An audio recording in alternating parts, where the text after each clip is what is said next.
10 ரூபா 10 ரூபா. அப்படிப்பட்டவர் உங்க மாவட்டத்தில் விடலாமா? அவர் ஓட ஓட விரட்டுவீங்களா?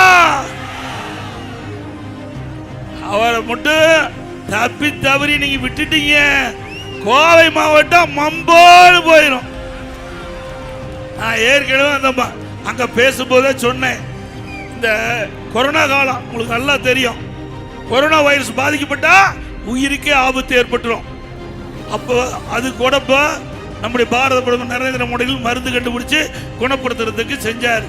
ஆனா இப்போ இந்த நம்முடைய கோவை தெற்கு சட்டமன்ற தொகுதியில் வந்திருக்கிற அந்த கொரோனா சாதாரண கொரோனா இல்ல, அதுக்கு மருந்தே இல்ல. அந்த வைரஸ் தாக்கப்பட்டுட்டா இந்த கோவை மாவட்டம் அதோட போயிடும்.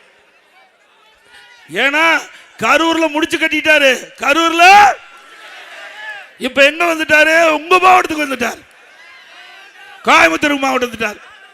இந்த அதிகாரிகள் டிரான்ஸ்பர் மாதிரி அங்க டிரான்ஸ்பர் ஆகி இங்க வந்திருக்கார். நல்லா சிந்திச்சு பாருங்க.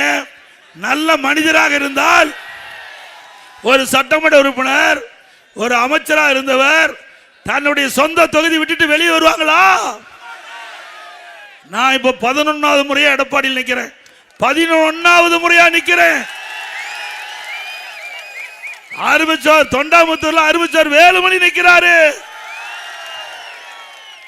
உன்னால நிக்க முடிஞ்சுதா?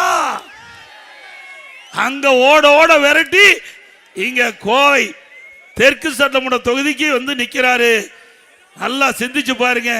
நான் விளையாட்டா சொல்லிங்க, சாதாரண ஆளுங்க, எல்லாத்துக்கும் ஆண்டவன் மூளை படைச்சிருக்காரு, அவருக்கு தனி மூளை படைச்சிருக்காரு.